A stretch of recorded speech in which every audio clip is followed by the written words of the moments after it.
We want to welcome everyone to the class. We're happy that you're all here. This class is a continuation of the previous lesson on figures of speech.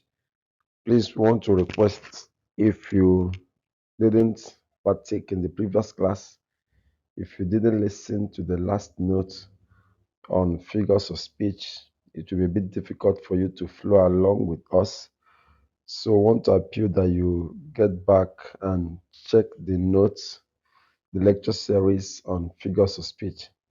For those of us that listened to the last note on figures of speech, recall that we said in the next class that we're going to discuss how to identify figures of speech. So we want to go about that now. At the end of this particular lecture series, we expect that every participant should easily identify a figurative expression. It should be easy for you to identify a figurative expression when you see one, having been part of this class. We also expect that participants should be able to list the steps in finding figurative expression meaning. The meanings that are being conveyed in figurative expressions, participants should be able to find meaning in them at the end of this class. And then finally, they should use the steps to find meanings in figurative expressions. Of course, the steps you've learned in B should be able to you should be able to use them to find meanings in figurative expressions. So we go. How do you identify figurative expressions? The first thing to do is that there is need for you to know figurative language. When we say the need to know figurative language, we are saying that you must have done that previous series on types of figurative expressions because you will need that background on knowledge of figurative expression. Having known figurative expression, the next thing is that you will need to also know how figurative language works. It's important if you want to identify a figurative expression that you also ask yourself, how do figurative languages work? If you're able to find out how they work and then you're able to bring them in context, it's very important for you if you must identify figurative expressions. And then, under knowing figurative language, we also expect that candidates should know the benefits of figurative language. So, note the first step in identifying figurative expression and then the sub steps therein. You need to know types of figurative language. You need to know how figurative languages work. You need to know the benefits of figurative language. The next step is that you will need to read with purpose. For you to pick the figurative language in context, in a comprehension, in a discussion, in every form of communication, you need to read with purpose. So, reading with purpose will involve being an active reader. Also, it will involve questioning the text. And then finally, it will involve making predictions. If you're able to do these three, then you are reading with purpose and it will aid your understanding of you identifying figurative expressions. Thirdly, you need to practice identifying figurative expression.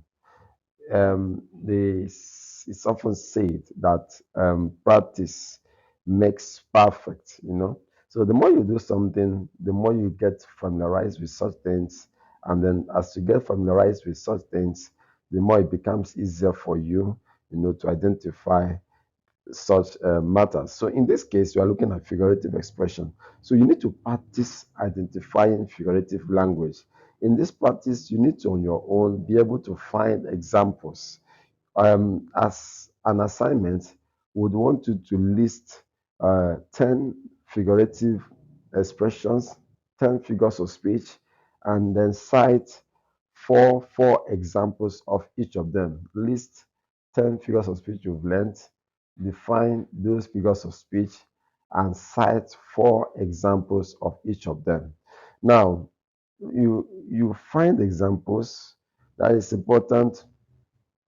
Do exercises on figurative language, and then do a peer review.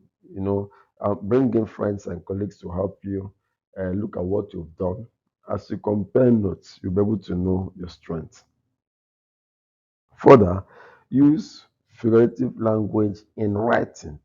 As you write, it will help you to improve the structure of what you write. It will also help you to bring in better meaning and then better quality of what you write. So, for you to identify figurative expressions easily, you will need to use figurative language in writing. Writing exercises is advocated. Seek for feedback and then revisions, and then also cite examples of effective use of figurative language. The last but not the least herein is the need to reflect and improve. Review your progress, one, set goals for improvement, two, and then celebrate your success at the end of this. If candidates are able to do this effectively, it will not be a difficult task to identify figurative expressions. We don't encourage candidates to be lazy. Participants should please make out time to run these details so you improve.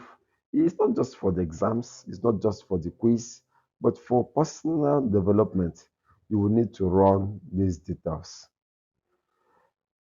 Having identified these five major steps in identifying figurative expressions in a context, in a structure, in communication, let's now look at specifics, steps in finding the meaning. Specifics.